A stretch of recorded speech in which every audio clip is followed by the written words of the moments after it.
খামার লাইফে এতগুলো পাখি এই প্রথম মারা গেল। আসসালামু আলাইকুম। রাতে বেলা ঘুমাচ্ছিলাম, তখন আমার পাশের বাসার চাচি ডাক দিয়ে বলতেছে আমাদের কোয়েল পাখিগুলো বাইরে বের হয়ে গেছে, মানে ঘরের বাইরে। পরে আমরা ঘুম থেকে উঠে ফজরের দিকে কোয়েল পাখির ঘরে ঢুকে দেখি একটা বিলাই আমার যে কোয়েল পাখির বাচ্চাগুলো আছে এগুলোর মধ্যে ঢুকে সব পাখিগুলোকে মেরে ফেলেছে। আমার যে শখের সাদা পাখিগুলো ওইগুলো সব মেরে ফেলেছে। ওগুলোর সাথে সাথে এপাশে 4-5 দিনের মধ্যে ডিম পারবে, ওখান থেকেও 4-5টা পাখি মেরে ফেলেছে।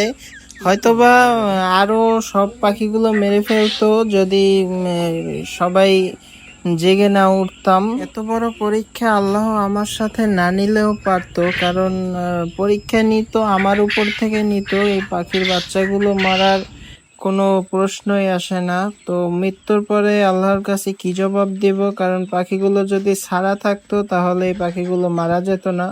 তো সবাই দোয়া করবেন আমার খামারের জন্য আর ওই মৃত পাখিগুলোর জন্য। আসসালামু আলাইকুম রহমতুল্লাহ। খামার লাইফে এতগুলো পাখি এই প্রথম মারা গেল। আসসালামু আলাইকুম। রাতে বেলা ঘুমাচ্ছিলাম, তখন আমার পাশের বাসার চাচি ডাক দিয়ে বলতেছে আমাদের কোয়েল পাখিগুলো বাইরে বের হয়ে গেছে, মানে ঘরের বাইরে। পরে আমরা ঘুম থেকে উঠে ফজরের দিকে কোয়েল পাখির ঘরে ঢুকে দেখি একটা বিলাই আমার যে কোয়েল পাখির বাচ্চাগুলো আছে এগুলোর মধ্যে ঢুকে সব পাখিগুলোকে মেরে ফেলেছে। আমার যে শখের সাদা পাখিগুলো ওইগুলো সব মেরে ফেলেছে। ওগুলোর সাথে সাথে এপাশে 4-5 দিনের মধ্যে ডিম পারবে, ওখান থেকেও 4-5টা পাখি মেরে ফেলেছে।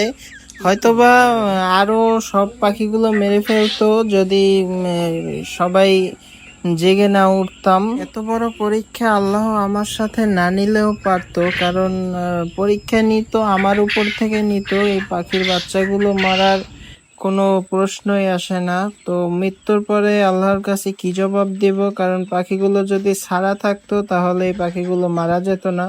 তো সবাই দোয়া করবেন আমার খামারের জন্য আর ওই মৃত পাখিগুলোর জন্য। আসসালামু আলাইকুম রহমতুল্লাহ।